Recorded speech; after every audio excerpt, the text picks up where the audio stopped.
Good morning. This is the 52nd video in the state of the school, and I'm dealing with my travels. Another ring binder, monster ring binder. This is the record of the trip that I took when I started traveling again. I had said there was a pause, a hiatus. I can tell you exactly. I came here, well, I'd already not traveled for a year, I guess. Oh, and I wanted to say that while we were living in New Hampshire, that's where Joyce finished her or worked on getting her occupational degree done. That's where I learned my trade of rough carpenter. And backing up a little bit too, although the time in Venezuela was a failure, we had a lot of time, and I used that time to study. I had gone down prepared with books. And it was at that time, more than any other single time, I think, that I formulated these ideas I have of degrowth, decentralization. It was around that time that the book, The Limits to Growth, came out, and I had little else to do for a lot of that time, and so I studied and studied.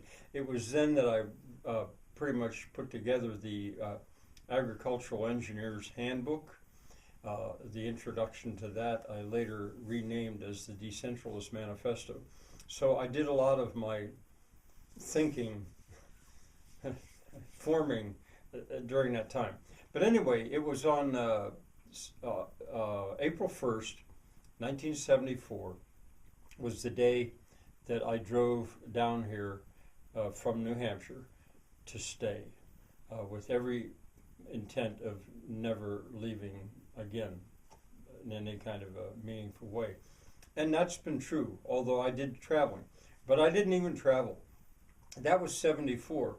It was in 91, 1991, so that's what, 14 years later, no, 17 years later, that I traveled again.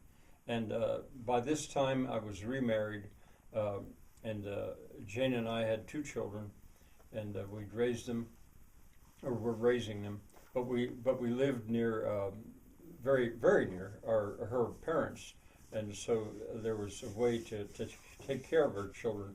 And both Jane and I by then had full-time jobs. I substituted for 10 years before I got a full-time job. Jane got one almost immediately as an elementary school teacher.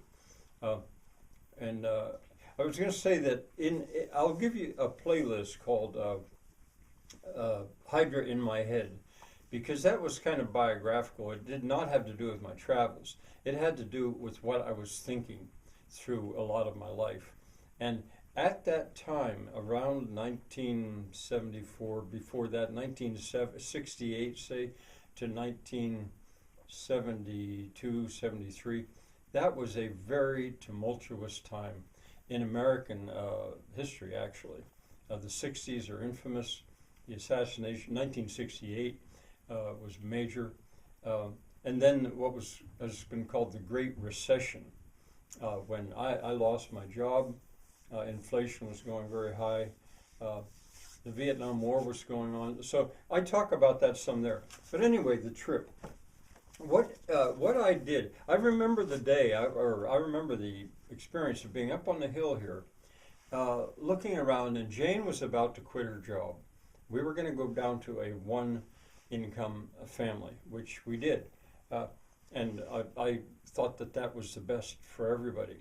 It meant that if we had both kept our jobs, we would have had much more money through our adult lives.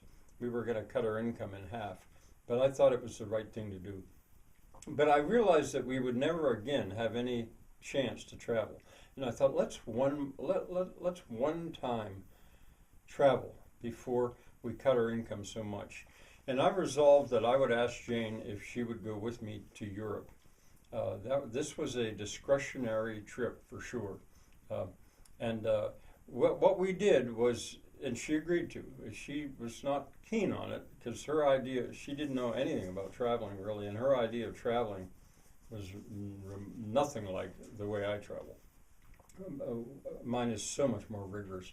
But anyway, in a lot of ways we duplicated the trip that Joyce and I had made back in, I don't know, 70, I guess it was 1970, I think, where we went to Portugal. We didn't rent a car there. No, wait a minute. No, we didn't do that. Jane's never been to Portugal. We flew to Geneva, and there we rented a car. And we drove through, up the Rhone Valley, past the Rhone Glacier, and kept going. I have it all in here in very great detail, but the trips run together in my mind a little bit. But we continued on, and renting a car, we went over the Splugen Pass down into Italy, and then back up into Switzerland again, and on to Innsbruck, Austria. See, it was similar in a lot of ways. But there, instead of then turning to the north, we headed south. I remember being up on the Hungerberg, is the mountain above Innsbruck, with Joyce, and I remember looking south at all these Alps all over the place and thinking, oh, I would so much love to go into them. Well, I did. It's 17 years later. And we rented a car and we drove down there, and then gradually made our way back across northern Italy. And we very much wanted to get home. It was a little bit long. We went through the French Alps to get back to Geneva, got there a day or two early, make sure we didn't miss the flight, and then flew back home. So that trip is here. And the one key word that drove that trip, and another one later, was BIS, B-I-S-S-E. I have talked about BIS a lot. And I will again, but not right now. I think that's long enough for now.